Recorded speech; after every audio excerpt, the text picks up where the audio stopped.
Muy bien, niños, nos volvemos a encontrar. Muy interesante la canción, ¿no es cierto? ¿Ve? Nos dice que Dios siempre nos espera, nos dice, vuelve. Es como nuestra mamá, nuestro papá, que siempre nos perdona las cosas que hacemos, ¿no es cierto? Vuelve y que siempre nos va a recibir con los brazos abiertos. Muy bien, vamos a continuar. Nos quedamos en la etapa de los jueces. Ahora veremos la etapa de la monarquía. La etapa de la monarquía. Ya empieza la decadencia de la sociedad igualitaria. ¿Se recuerdan que los jueces todos eran iguales? Les decía. Acá empieza ya corrupción y ambición de poder, ya querían tener poder.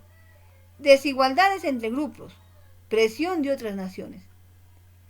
Acá surge la presencia y amenaza de los filisteos. Samuel unge a Saúl como primer rey. A esto le suceden primero David, luego Salomón. Ustedes conocen, ¿no es cierto? El rey David. Luego su hijo, que toma el trono de David, que es Salomón, y lo conocemos como el rey más sabio. Pero también Salomón falla y se equivoca. Pero Dios le perdona y le da una nueva oportunidad. Nos dice que la monarquía fue considerada en primer término como la de liberación, pero posteriormente fue vista como un instrumento de opresión, porque ya no había ya esa sociedad igualitaria que nos decía Dios. O sea, que ya no practicaban la alianza con Dios, ¿ve? Y había la infidelidad, dice, a la alianza con Dios. Eso es lo que surge. También en esta etapa nos dice que tras la muerte del rey Salomón, el reino se divide ya. Empieza acá la división en dos. Samaria será la sede del reino de Israel o del norte, y en Jerusalén se establecerá el trono del reino de Judá, el reino del sur. ¿Ve? Se dividen ya tras la muerte del rey Salomón. Para dar paso a la etapa del destierro.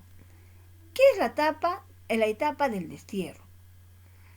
Dice, en el año 722 a.C., los asirios invaden Samaria y deportan al pueblo de Israel. Es decir, cuando invaden Samaria, los botan, los destierran al pueblo de Israel.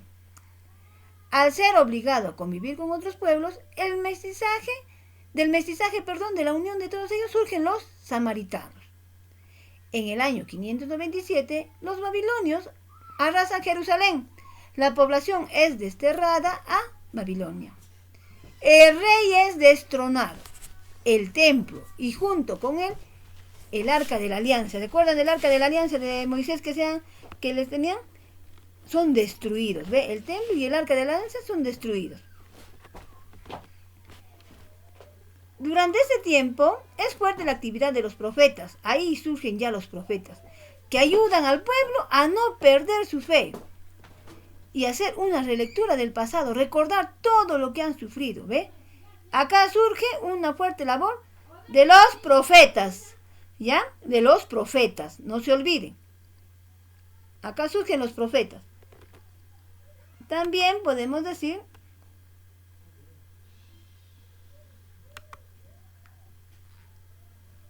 y acá, perdón, disculpen la interrupción, surgen los profetas, luego ya habíamos hablado del destierro, luego de eso viene el judaísmo.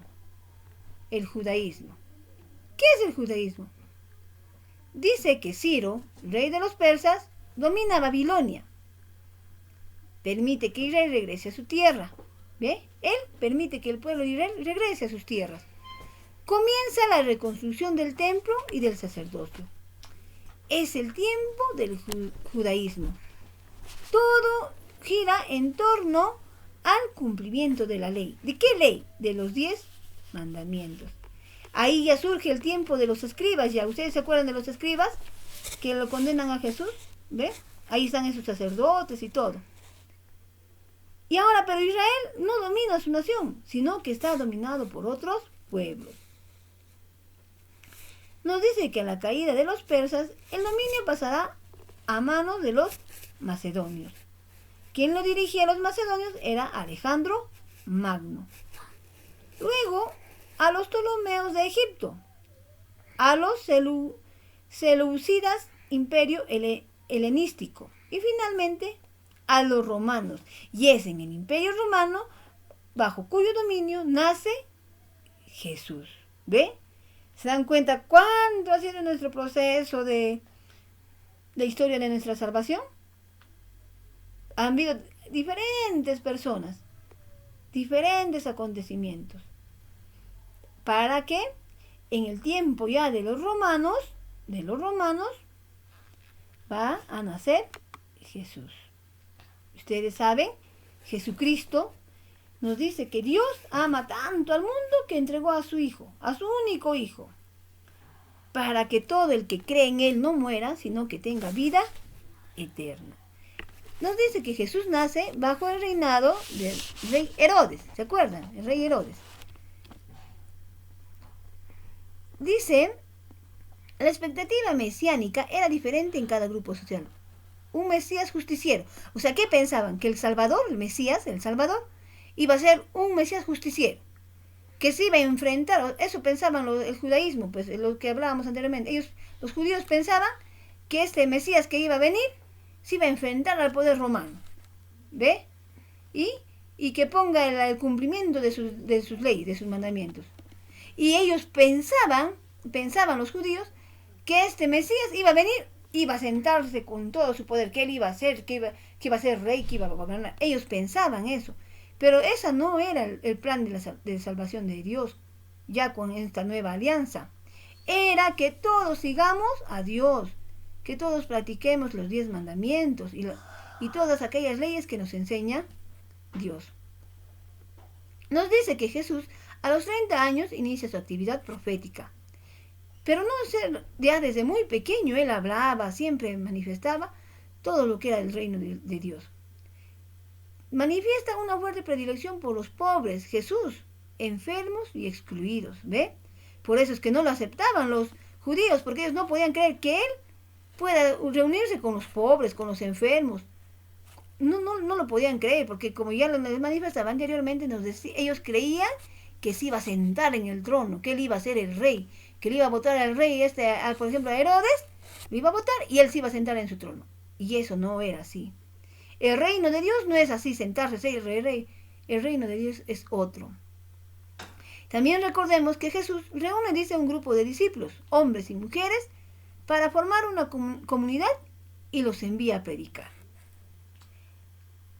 Los diversos poderes se alían para asesinarlo. Eso los judíos, ¿ves? Se han aliado. Y Jesús es juzgado y crucificado. A los 3 días resucita. Confirma así que es el Mesías esperado, restaurando el proyecto de Dios. ¿Ve? Recién en ese momento, cuando resucita, se dan cuenta que era el Mesías. Pero hasta en la actualidad algunos todavía sigue existiendo eso, ¿no? Los judíos que todavía no creen que Jesús es el Salvador, porque ellos tenían otra idea de que el Salvador les iba a dar poder, que iban a gobernar las naciones. Y Dios no quiere eso. Dios quiere que sigamos bajo su ley. ¿Ven? Luego ya cuando muere Jesús, ustedes saben, resucita el tercer día.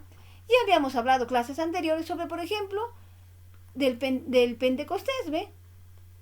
A partir del Pentecostés ya se inicia la iglesia. Y ustedes saben que cuando se da el Pentecostés, les da más valor a los apóstoles para que ellos vayan y hablen la palabra de Dios, ¿no es cierto? A todas las naciones. ¿Ve? Por eso es que nos dice acá que todos se reunían asiduamente para escuchar la enseñanza de los apóstoles y participar de la vida común en la Eucaristía y en las oraciones. Ellos, los primeros apóstoles, oraban mucho. Recuérdense que eso lo hicimos en la clase anterior. Entonces, esta ha sido la historia de la salvación, ¿ve? Cómo desde el inicio de la creación se da. Primero con los patriarcas, luego con los jueces, los reyes. ¿Se dan cuenta? ¿Ve? Pero a todas esas personas que ustedes ven, a los patriarcas, por ejemplo, no son personas así millonarias. A los más humildes ha escogido en los jueces, en los reyes, en los patriarcas, a los más humildes. ¿Por qué? Porque se daba cuenta Dios que eran personas que sí lo querían de verdad a Él. Entonces, queridos niños, eso fue todo en cuanto a la historia de la salvación. Pero nosotros podemos decir, a ver, ¿en qué nos parecemos? ¿En qué nos podemos parecer? ¿En qué nos parecemos al tiempo de los jueces? ¿En qué nos parecemos a esta generación? ¿Ah? ¿En qué nos parecemos? A ver, ustedes y algunos que se han bautizado, algunos ya se han hecho su primera comunión. Pero ahora, después de hacer la primera comunión, van a misa, a ver, comulgan, se confiesan. Por último, ya lo más importante, ¿saben rezar siquiera las oraciones básicas? ¿Ah? No conocemos ni su ley, no conocemos la ley de Dios, ni siquiera a Dios, porque no practicamos. Y eso es lo que nos falta a nosotros. No seamos pues como en el tiempo de los jueces, que cometían error tras error. Nosotros recordemos siempre las leyes de Dios, tengámoslo presente en nuestra vida diaria. Y también practiquemos esas leyes. Adoremos a Dios. ¿Cómo se adora? Orando, agradeciendo a Dios por un día nuevo, agradeciendo lo mejor en estos momentos por tener a nuestros papás, a nuestra mamá, a nuestros familiares que más queremos sanos, porque hay otras personas que están pasando lo peor en este momento.